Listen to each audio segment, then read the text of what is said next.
Hello friends, welcome to suggestive এডুকেশনে সকলকে স্বাগত জানাই। কনস্টেবল জিডি এক্সামিনেশন 2022-এর যে প্রি আইকিউগুলো আমরা প্র্যাকটিস করছিলাম 2024-এর পরীক্ষার জন্য, তার আজকে এক্সাম ডেট হচ্ছে 31/1/2023 এবং এক্সাম শিফট হচ্ছে ফার্স্ট শিফট। 2022 সালের এপ্রিল মাসে নাগাল্যান্ড থেকে ভারতের রাজ্যসভার প্রথম মহিলা সদস্য হিসাবে কে নির্বাচিত হয়েছেন? বলছে এখানে প্রথম কোশ্চেন যে 2022 সালের এপ্রিল মাসে নাগাল্যান্ড থেকে ভারতের রাজ্যসভার প্রথম মহিলা সদস্য হিসাবে কে নির্বাচিত হয়েছেন।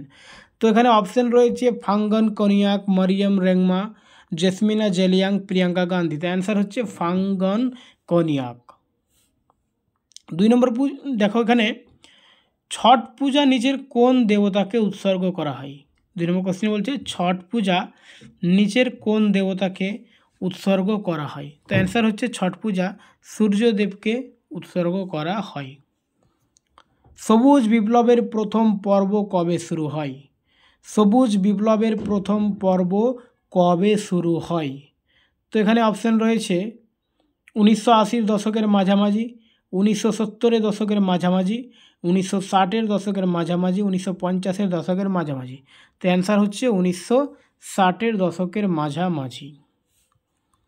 ভারতীয় সংবিধানের ড্যাশতম সংশোধনী 2020 সালে তফসিলি জাতি এবং তফসিলি উপজাতিদের সংরক্ষণকে প্রসারিত করেছে। তো 2020 সালে তফসিলি জাতি এবং তফসিলি উপজাতিদের জন্য যে ভারতীয় সংবিধান হয়েছিল সেটা ছিল 104তম। ক্ষুদ্র ঋণ প্রতিষ্ঠান ড্যাশ ব্যক্তিদের আর্থিক সেবা প্রদান করে।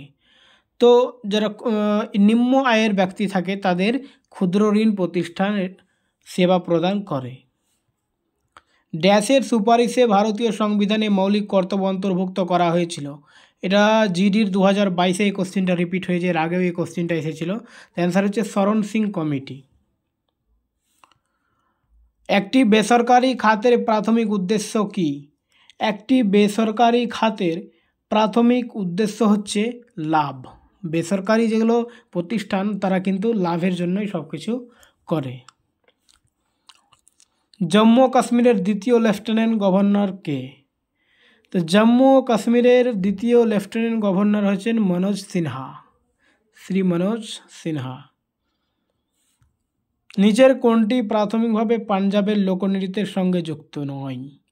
এখানে নয় বলেছে, তো আমরা দেখব লুদ্দিটা কিন্তু পাঞ্জাবের, আর গিদ্দা পাঞ্জাবের, লাবণী হচ্ছে মহারাষ্ট্রর, ভাংড়া হচ্ছে পাঞ্জাব। তাহলে এখানে যেহেতু নয় বলেছে তো অ্যান্সার হবে আমাদের লাবণী। আমরা যে বর্জ্য তৈরি করি তা হলো বায়োডিগ্রেডেবল, নন বায়োডিগ্রেডেবল।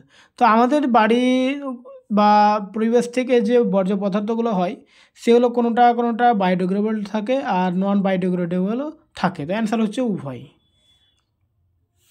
তারপরে দেখো নিম্নলিখিতগুলির মধ্যে কাকে 1981 সালে অখিল ভারতীয় গান্ধর্ব মহাবিদ্যালয় ডক্টরেট প্রদান করেছিলেন? তো 1981 সালে অখিল ভারতীয় গান্ধর্ব মহাবিদ্যালয় ডক্টরেট প্রদান করেছিলেন কেলুচরণ মহাপাত্রকে।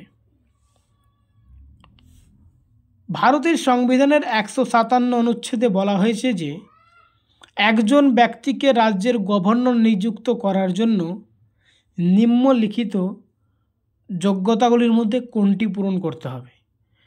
তো একজন মানুষকে বা একজন ব্যক্তিকে যদি রাজ্যের গভর্নর করা হয় তাহলে তিনাকে অবশ্যই ভারতীয় নাগরিক হতে হবে এবং তার বয়স 35 বছর হতে হবে। তো এখানে অ্যান্সার হবে উভয়, অপশন ডি, 1 এবং 2 উভয়। ভূত্বক এবং উপরের আবরণ দ্বারা গঠিত পৃথিবীর সবচেয়ে বাইরের স্তর কোনটি? ভূত্বক এবং উপরের আবরণ যেটা থাকছে সেটাকে আমরা বলি lithosphere. Sports authority of India গঠিত হয় কোন সালে? স্পোর্টস অথরিটি অফ ইন্ডিয়া গঠিত হয় 1984 সালে। তারপরে দেখো এলাহাবাদের স্তম্ভে কার প্রশস্তি পাওয়া যায়? তো এলাহাবাদ স্তম্ভ বা এলাহাবাদ প্রশস্তি হচ্ছে সমুদ্রগুপ্তের বিজয় কাহিনী, এবং এই এলাহাবাদ প্রশস্ত কে রচনা করেন? হরি সেন। হরিসেন কে ছিলেন? হরিসেন ছিলেন এই সমুদ্রগুপ্তের সভাকবি, মানে সমুদ্রগুপ্তের রাজসভায় তিনি থাকতেন। তারপরে দেখো, সবুজ বিপ্লবের মূল লক্ষ্য ছিল ড্যাশ। উচ্চ ফলনশীল বিভিন্ন ধরনের খাদ্যশস্যের উৎপাদন বৃদ্ধি করা, ক্লোরোফ্লোরো রাসায়নিকের ব্যবহার হ্রাস করা, দুধ উৎপাদন হ্রাস, জমির মোট এলাকা বৃদ্ধি। তো এই শিফটে আমরা সবুজ বিপ্লব থেকে দুটো কোশ্চিন পেয়েছি যে সবুজ বিপ্লবটা হয়েছিল 1960-এর মাঝামাঝিতে, এবং এই সবুজ বিপ্লবের মূল লক্ষ্য ছিল উচ্চ ফলনশীল বিভিন্ন ধরনের খাদ্যশস্যের উৎপাদন বৃদ্ধি করা। এবং এই সবুজ বিপ্লবে সবথেকে বেশি যে শস্যটা ছিল সেটা গম। দ্বিতীয় রাউন্ড টেবিল সম্মেলন ড্যাশে অনুষ্ঠিত হয়েছিল। দ্বিতীয় রাউন্ড টেবিল সম্মেলন হয়েছিল ডিসেম্বরে 1931-এর ডিসেম্বর মাসে। দুধ এবং মুখের ক্রিম ড্যাশের উদাহরণ। দুধ এবং মুখের ক্রিম হচ্ছে একটি ইমালশনের উদাহরণ। নিচের কোনটিকে স্বাস্থ্য পরিকাঠামো নির্দেশক হিসাবে বিবেচনা করা যায় না?